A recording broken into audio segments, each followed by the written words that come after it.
উনি তাহলে কার লোক? মঞ্জুরুল হক, আপনার মূল্যায়নটি জানতে চাই, কেমন দেখলেন এবার ঈদের রাজনীতি? এটা তো স্যার বলেই দিলেন যেটা প্রটোকলের আওতায় পড়ে। আপনি কি সেনাপ্রধান একমত? প্রধান আমার মনে হয় নাজমুল হাসান কলিমুল্লাহ আমার স্যার, তিনি ইদানিং কালে ডক্টর মোহাম্মদ ইউনূসের উপর একটু বেশি ক্ষিপ্ত, বেশি অসন্তুষ্ট। না না আমি আমি আমি একটু বলি, সেটা হলো যে এটা প্রটোকলের ভিতরে পড়ে যে সেনাপ্রধান মহামান্য প্রেসিডেন্টের সঙ্গে দেখা করবেন। মহামান্য প্রেসিডেন্ট দেশের সর্বস্তরের জনগণের সঙ্গে দেখা করেন, তাদের সঙ্গে কুশল বিনিময় করেন। সেখানে বিভিন্ন ধর্মের, বিশেষ করে 4টি বড় ধর্মের প্রতিনিধিরা থাকেন, এবং সেনাপ্রধান প্রধানমন্ত্রীর সঙ্গেও দেখা করেন প্রধানমন্ত্রীর কার্যালয়ে। এখন যেহেতু প্রধানমন্ত্রী নেই, প্রধানমন্ত্রীর জায়গায় প্রধান উপদেষ্টা, তার সঙ্গে তিনি প্রটোকল অনুযায়ী সস্ত্রীক দেখা করেছেন। বিষয়টা হচ্ছে যে বডি ল্যাঙ্গুয়েজ। এখন একটি রেগুলেশন ওয়ার্ক আর একটি ভেতর থেকে তাড়নার কাজ, এটা কিন্তু এক নয়। আমার যদি ডিউটির ভেতরে পড়ে যে স্যালুট দেওয়া আমার ঊর্ধ্বতন কর্মকর্তাকে, সেটি আমি নিম পাতার রস খাওয়ার মতন মুখ করেও কিন্তু স্যালুটটা দিতে পারি। আর যদি আমার অন্তর থেকে তাগিদ আসে যে এই ভদ্রলোককে আমি স্যালুট দেব বা সম্মান জানাবো, সেটি আমার ভেতর থেকে অটোমেটিক্যালি আমার চোখে মুখে ফুটে বেরোবে। তো আমরা এই যে ছবিটি প্রত্যক্ষ করলাম সেনাপ্রধানের এবং প্রধান উপদেষ্টার, সেই ছবিটি অত্যন্ত ঘরোয়া এবং পারিবারিক অ্যাটমসফিয়ার প্রকাশ করছে, খুবই আন্তরিক একটা পরিবেশ প্রকাশ করছে। এই আন্তরিক পরিবেশটা আসলে মেকি না।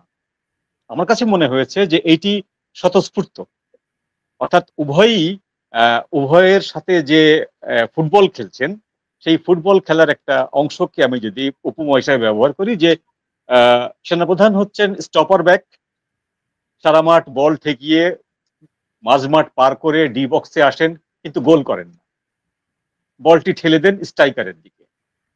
ডক্টর মোহাম্মদ ইউনূস হচ্ছেন স্ট্রাইকার, তিনি বলটি আস্তে করে লুফে নেন এবং গোলের ভিতরে ঢুকিয়ে দেন। কৃতিত্ব তার।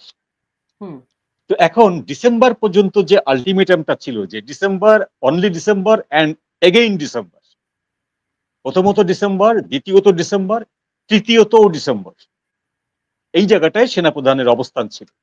সেই জায়গাটায় যখন ওই ঈদের একদিন আগে প্রধান উপদেষ্টা ঘোষণা করলেন যে ডিসেম্বরকে আমি ডাস্টবিনে ফেলে দিয়েছি, নাও ইট ইজ এপ্রিল, তার মানেটা কি? তার মানেটা হচ্ছে যে বিএনপি বা 12 দল বা অন্যান্য 23টি দল যারা ডিসেম্বরে নির্বাচন চায়, এই দলগুলোর কথা বাদ দিলাম, তাদের সঙ্গে প্রধান উপদেষ্টার সমসাময়িক সময় দেখা হচ্ছে না, বিশেষ করে ঈদের দিন দেখা হচ্ছে না।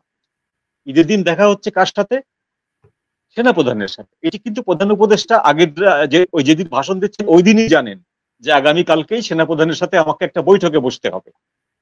যদিও উচিত ছিল প্রধান উপদেষ্টার প্রেসিডেন্টের সাথেও দেখা করা, কিন্তু উনি বরাবরই আগস্টের পর থেকে এই কাজটি করেননি। যাই হোক, তো যে ভদ্রলোকের সঙ্গে আমাকে ঈদের দিন হাসি খুশি ভাবে দেখা করতে হবে, এই ভদ্রলোকের যে দাবিটি আমি নাকচ করে দিলাম আগের দিন, যদি উনি আমাকে এই প্রশ্নটা তোলেন আলোচনায়, আমি কি উত্তর দেব?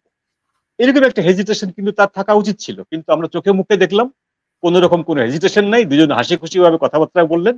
এই কথা থেকে যে জিনিসটি আসে, প্রথম জনগণের ভিতরে যে সন্দেহটি প্রথম থেকেই কিন্তু ডানা মেলেছে, সেই সন্দেহটি হচ্ছে জেনারেল ওয়াকারুজ্জামান কার লোক। খুব সাদামাঠা প্রশ্ন জনগণের, জনগণ বুঝতে চায় ইনি কি আওয়ামী লীগের লোক? জনগণই উত্তর দিচ্ছে না, উনি তো আওয়ামী লীগের লোক নন। উনি কি বিএনপির লোক? না, উনি বিএনপি কে, খালেদা জিয়াকে যথেষ্ট সম্মান জানিয়ে গার্ড অফ অনার টনার দিয়ে সবকিছু করেছেন, ভাইরাস উনি বিএনপির লোক নন। উনি কি জামাতের লোক? না, উনি জামাতের নামটা আগে উচ্চারণ করেছেন বটে 5 তারিখে, এবং জামাতের সঙ্গে উনি একটি অফিসিয়ালি বৈঠক বসেছেন, যেটি অনভিপ্রেত বা অভূতপূর্ব।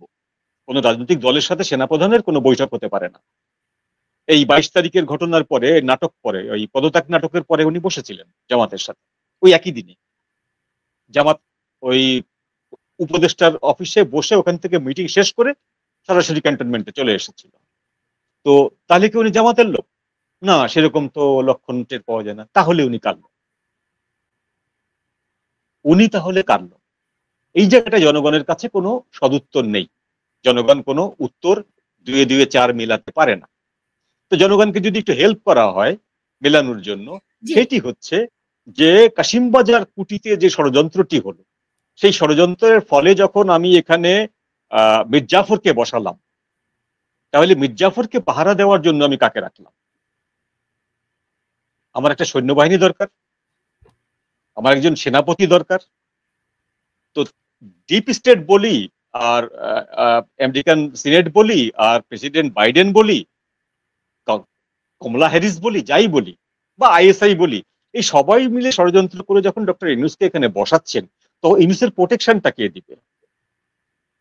ডেফিনেটলি সেনাবাহিনী দেবে, পুলিশ তো না।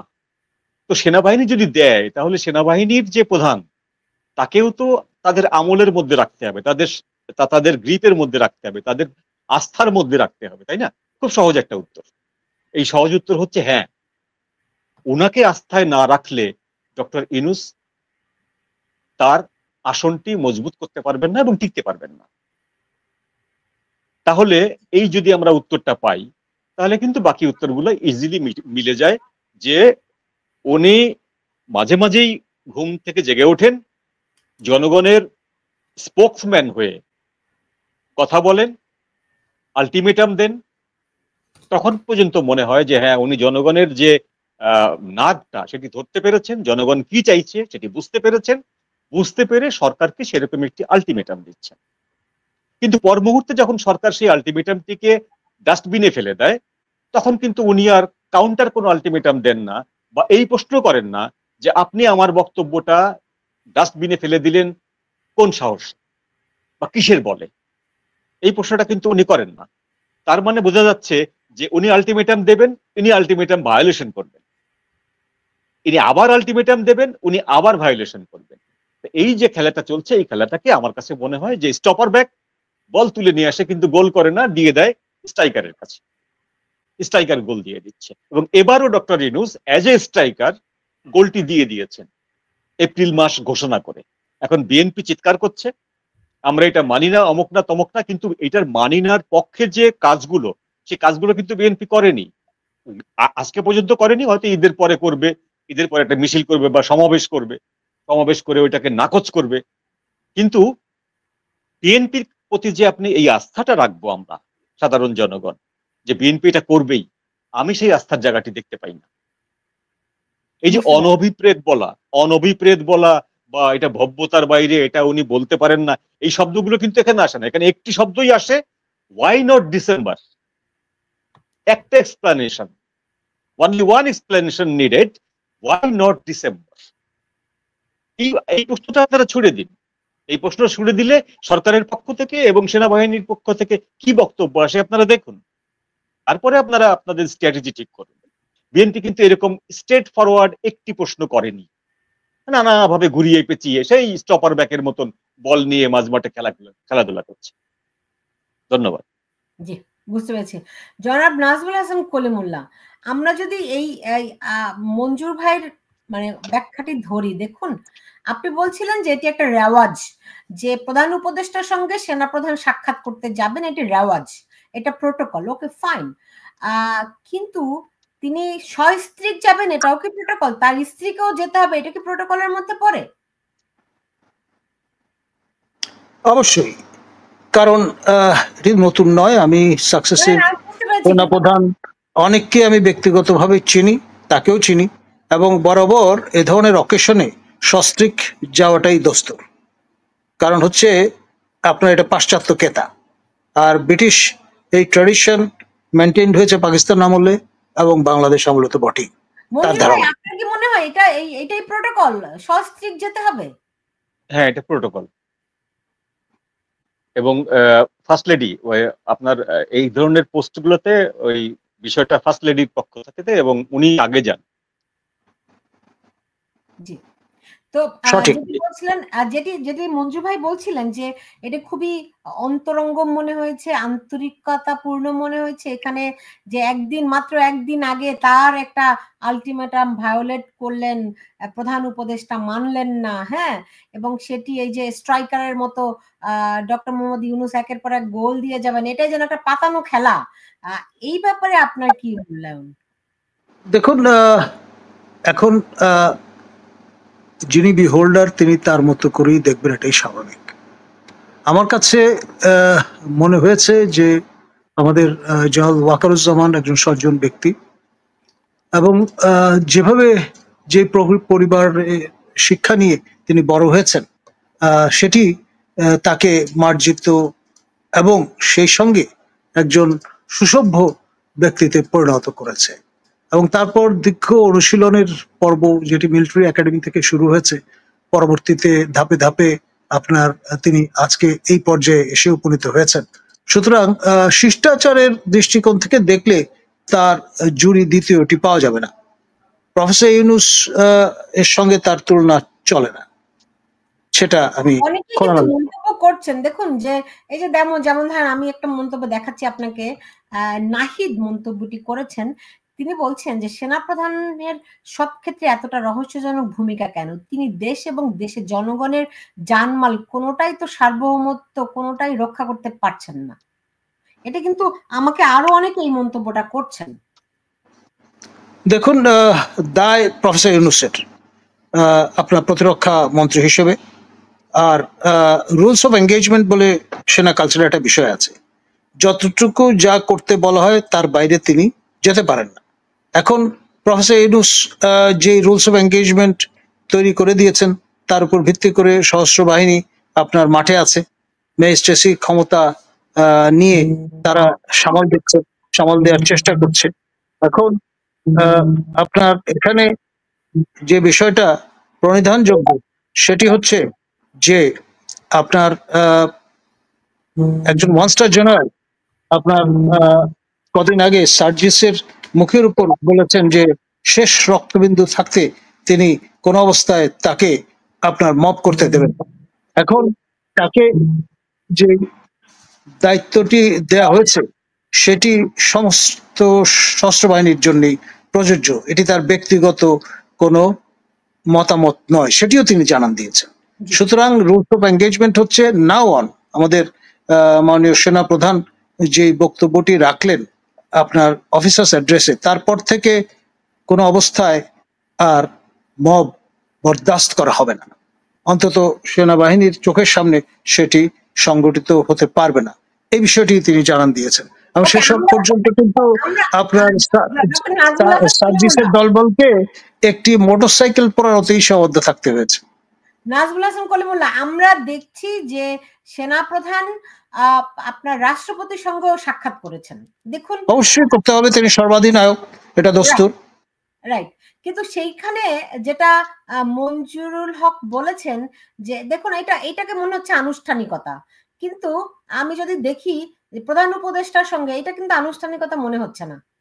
এটা সত্যি সত্যি একটু ঘরোয়া পারিবারিক, এবং মানে ডক্টর মোহাম্মদ ইউনূসের সঙ্গে খুবই ঘরোয়া পারিবারিক, এবং রাষ্ট্রপতির সঙ্গে একটা আনুষ্ঠানিকতা।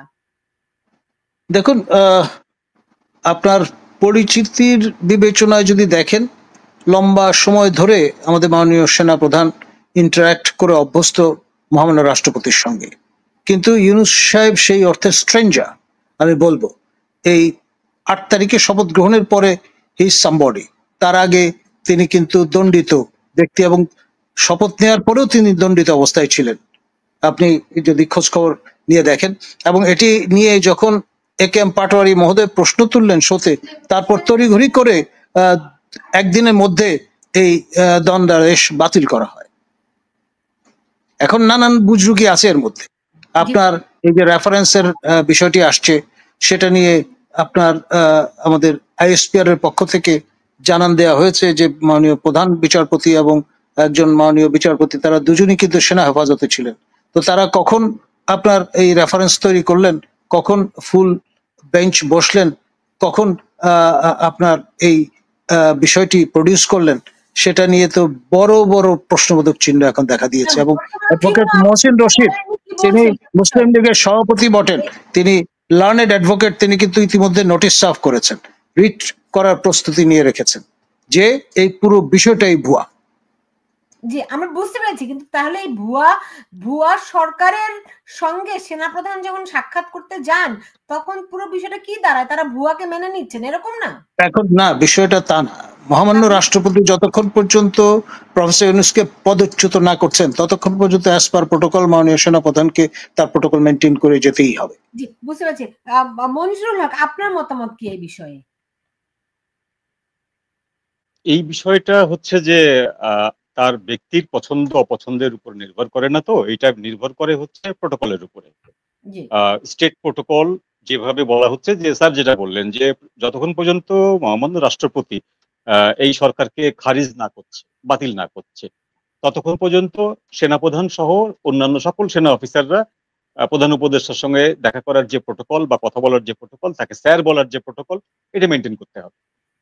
এটা ওই দাঁত মুখ চেপে হলেও করতে হবে, আন্তরিকভাবে হলেও করতে হবে। কিন্তু আমার বক্তব্যটা সেই জায়গাটায় না, আপনি যেটা পয়েন্ট তুলেছিলেন যে রাষ্ট্রপতির সঙ্গে জেনারেল ওয়াকারের যে দেখা করাটা, সেইটি হচ্ছে সিস্টেমের মধ্যে পড়ছে, সিস্টেমের মধ্যে দেখাচ্ছে যে রাষ্ট্রপতি সহ অনেকেই আছেন, তার মিলিটারি গার্ড আছেন, তার অ্যাটাশে আছেন, তার সামরিক উপদেষ্টা আছেন, সেখানে একের পর এক ভদ্রলোকরা আসছেন যাচ্ছেন, তার রাষ্ট্রপতির সঙ্গে হ্যান্ডশেক করে চলে যাচ্ছে। আর প্রফেসর ইউনূসের সঙ্গে যেটা হয়েছে সেটা হচ্ছে একান্ত ঘরোয়া অনুষ্ঠানের মতো, ঘরোয়া আলাপের মতো। এটা কিন্তু প্রোটোকল মনে হচ্ছে না। এটা হচ্ছে যে আমার বাড়িতে আমার বন্ধু বেড়াতে এসেছে সস্ত্রীক, আমি তাকে আপ্যায়ন করছি, ব্যাপারটা এই জায়গায় দাঁড়িয়েছে। তো যদি নিখুঁত প্রোটোকল মানা হতো তাহলে মিসেস ইউনূসকে এখানে থাকতে হতো।